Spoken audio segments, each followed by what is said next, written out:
Is Visa's $200 stock price a good buy right now? I mean, Visa is a very safe company. It's a very safe stock. But is it a good time to start a position right now? Hey guys, I'm Curious Pejjy, and I'm curious. I'm curious if Visa's current stock price at almost around $200 per share is a good time to jump in because it has pulled back a little bit for the next 5, 10, 15, 20 years. So after researching and putting a lot of hours into this prediction, I made a wonderful, easy to read and understandable Excel spreadsheet and chart that predicts the stock price from now up until 2030. And to be quite honest with you, it's not that bad. Now, before we get into it, there are some disclaimers that you should know. Am I a financial advisor? No. Can you rely on this video for making the choice in buying Visa stock or not? I would say yes. All information, all stats and facts are from solid data, so nothing came right up my ass, as usual. Can you guys use this video as researching towards Visa? I would say yes. A lot of time has been put into this, so I would say definitely. Do I own any Visa shares? I don't, but I have been eyeing it ever since the pandemic because it did crash a lot, and right now it seems to be correcting itself in a way that I'd be interested to start a position.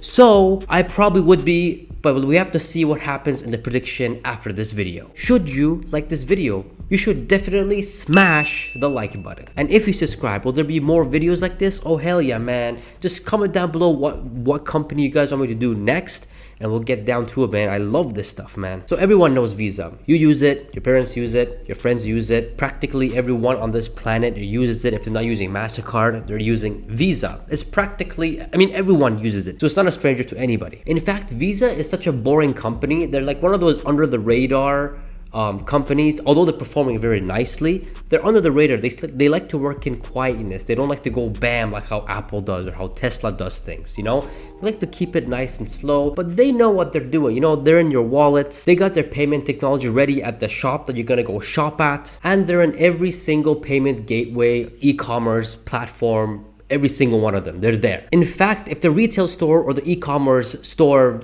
payment way doesn't have Visa as an option, you know, they're losing, they're in big trouble. That's how important Visa is. So just because it's a boring company, it doesn't mean it's a bad investment. In fact, most boring companies always do great in the long term, and it's always a great investment. So right off the bat, we know that Visa has a good future, but before we dive in and buy some shares, we will look at what Visa has in store for us for the future so we know what we're getting ourselves into. You know, some DD. So Visa right now is worth over $400 billion more than Mastercard, which shows that Visa has a much more market share. I mean, that's pretty interesting because before looking into it, I always thought like Mastercard was bigger than Visa, but Visa is actually a whole lot bigger. Visa is like 1/4 bigger than Mastercard, so that's really cool. But let's look into the future of Visa so we don't get surpassed by Mastercard, right? So looking into Visa's future, it seems that they are very interested in making payments a lot more easier. I mean, it makes more sense. Paying a lot more easier makes you spend more. Making you spend more on Visa platform makes more money for them, and so on and so forth. But one of the few ways that they're doing it is through wearables. Right now, Visa has that wearable watch, which you can pay your purchases with, track your fitness exercises, overall a convenient way to do things. I mean, Apple Watch sounds better, but moving forward, Visa has promised to make smart fashion wearables. So I'm guessing my t-shirt can make payments, my pants can pay my bills and all those things. I don't know, but if they can do that, I mean, I guess it'll be very convenient. You know, I'll just chill my pajamas and order something with my t-shirt and get it delivered to my door. That'd be pretty cool. Another way of Visa trying to make payments a lot more easier is paying from your car or paying from your actual car. Like, yeah, your car pays for you. Visa is planning to put a Visa payment gateway in your car so you don't have to reach for your physical card or your wallet, which I'm guessing it will become useful through drive-thrus.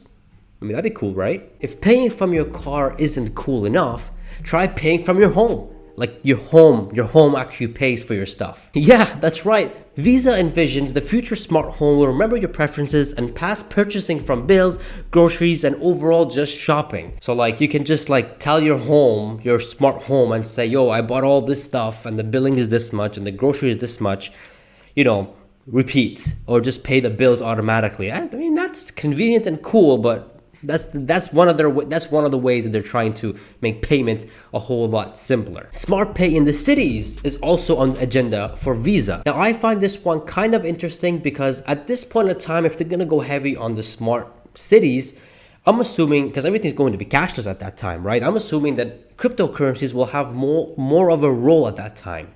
More on that in a bit. And overall, a more advanced payment technologies for retail stores and e-commerce, which is obviously always needed and to be improved. So Visa's future looks pretty darn boring, as we can see, but boring works.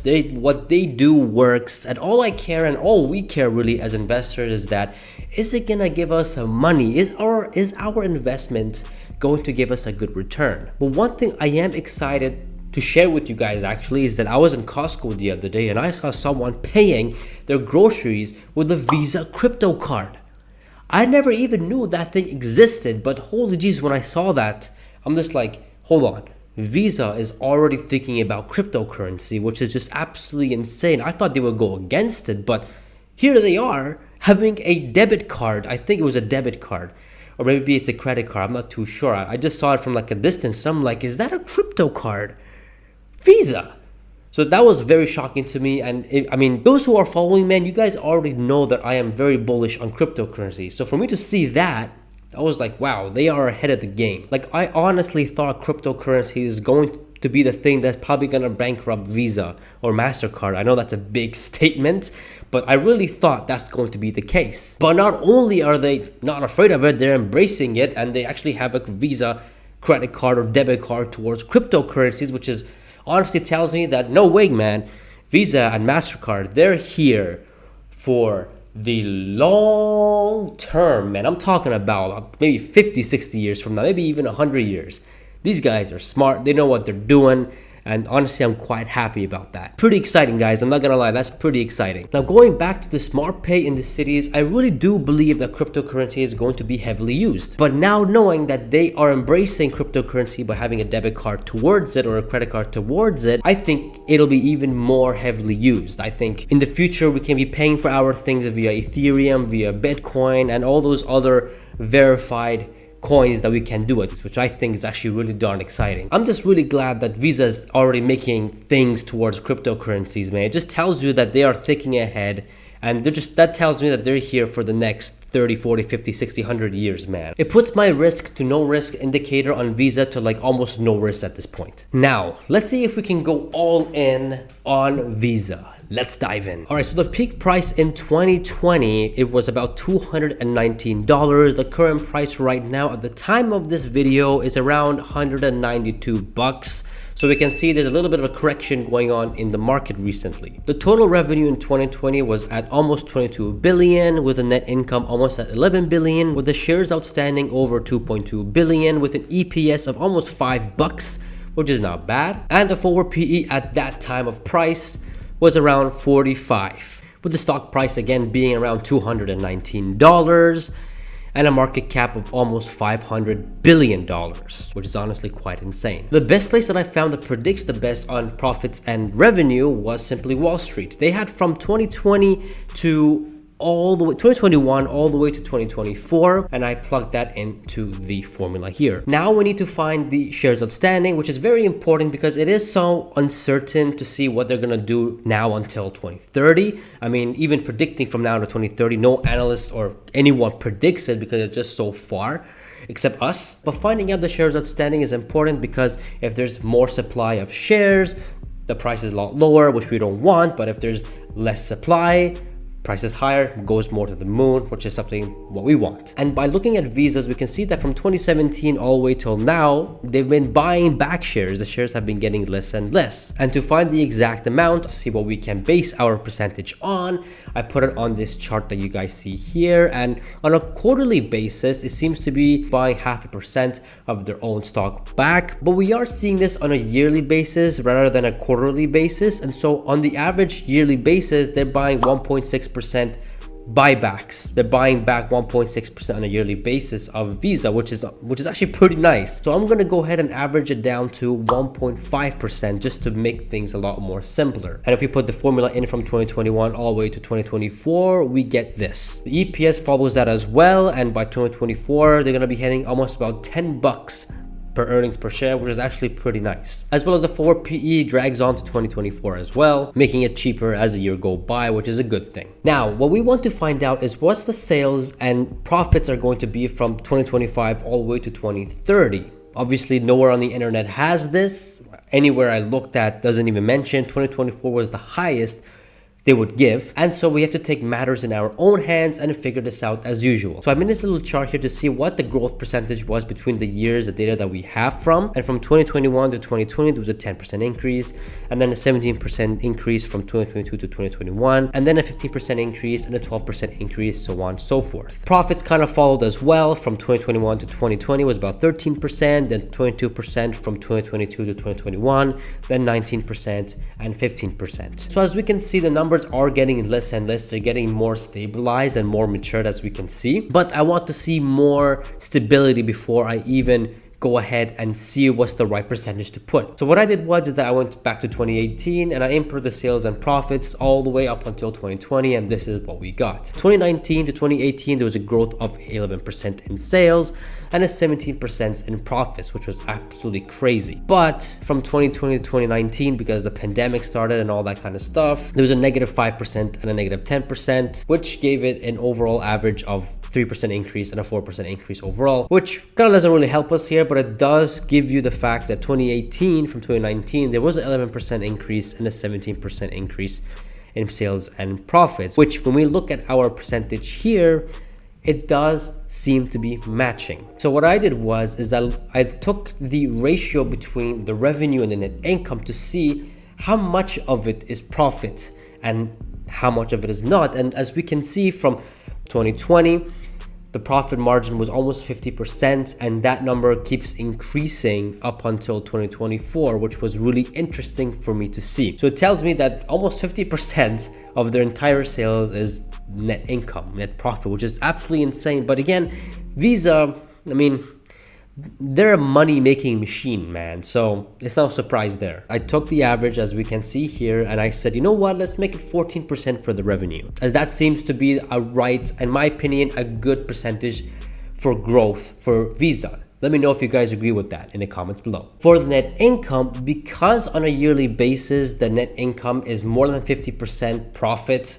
out of the revenue, I put 15% growth. Even simply Wall Street just saying 15.5%. I'm gonna say 15% just to be a bit more conservative. Based on these percentages, I put it into the formula, and this is what we get up until 2030. Almost $80 billion in revenue by 2030 and almost $50 billion in net income, which is absolutely insane. Shares outstanding continues that as well. If they continue to keep buying back, they'll have less than 2 billion shares, which is great for our own shares. Earnings per shares will be about 25 bucks.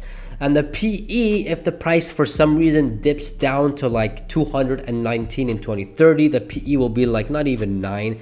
So you already know it's going to be a massive buy at that price. Before we go ahead and see what the actual stock price is going to be up until 2030, we need to find and calculate the best PE for it. And looking at the history of PEs, we can see that Visa has always been in like the low 30s and then 35, and then they would stay around there until recently in 2020, which it pumped it up all the way to 50, even 53 almost, and now it's coming back down to reality, which I think is going to continue to come back down to 30, maybe even to low 30s. But I'm going to say here 35 PE is a good PE for Visa. Let me know if you guys agree or not. 35 PE. Putting all that in, including the PE, we can see that in 2021 the price should be $198 per share, which by the way, it did hit $198 for quite some time just last week, which was just absolutely insane. And right now at the current time of this video,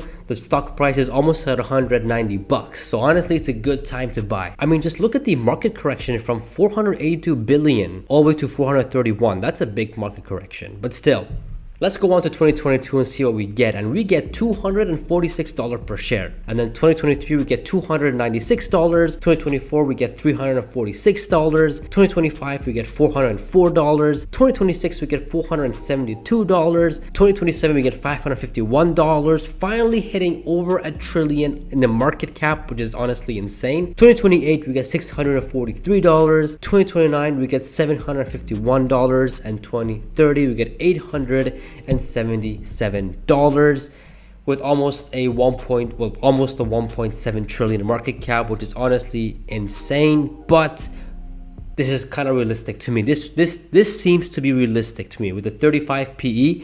I can sleep at night with that. I think anything more than that, it's a bit deflated in the PE, because Visa is a very stable stock. It's a safe stock. It's not like Tesla that has like 400 PE. Bruh. Anything more than 35 with Visa, I think it's a bit pretty darn expensive. As we saw, I mean, from 219 to 190 now. So we can see that deflation. Things are coming back to reality now for Visa and stuff. So as you guys can see from the chart here, it looks like a big check mark because it did correct in 2021, but the rest is just going up and compounding, and it does look like it's gonna go to the moon. So yeah, good time to get in now. Now when it comes down to my concerns with Visa, I don't really have too much at the moment except for the little argument with Amazon. Long story short, Amazon was telling him that, hey, you're charging too much fees, so I'm not gonna use your service anymore, and then the stock crashed, as you guys can see the chart. But I think this is just a small bump in the road. They're gonna figure out to do it. Visa's not gonna let this slip. It's Amazon, man. I mean, you don't want to not be as a payment solution, be available there on Amazon. So Visa is definitely gonna make a way to make it up, and it's just a good opportunity to buy some more shares. But the future of Visa is pretty darn bright, and it's a great long-term investment. So in conclusion, should you buy Visa shares or not? If you have cash sitting around and you want to put it somewhere other than a savings account, Visa is a great option. Because, I mean, first of all, a savings account doesn't even give you 1% or 1.5% if you're lucky. So why the heck do you want to put it there anyways? Visa is a great choice to put in. Money is going to compound over time, as you guys saw in the chart, and it's just a great long-term investment, and you can sleep at night. Not to mention that Visa does pay a dividend every quarter, and although it isn't much, they do increase their dividends over time. So that's pretty darn nice. But that's my take on Visa. I think it's a great long-term investment. The fundamentals are there, the long-term aspect of the company is there, and everyone's using them. So I think they're gonna be here for the next 50 years, even 100 years, adapting to the world that we're gonna be going into, Web 3.0, cryptocurrencies, all that kind of stuff. So Visa is a wonderful and a smart place to put your money in, and you can sleep at night, so that's important. If you guys did enjoy this video, don't forget to smash that like button. But if you guys really did enjoy this video, check out this 10-year Google stock, the Tesla 10-year stock, but I may have to do an update on that because right now it's already going to the moon. And the Shopify one, as you guys will find these video interesting. Don't forget to smash the subscribe button, and I shall see you guys in the next video. See ya.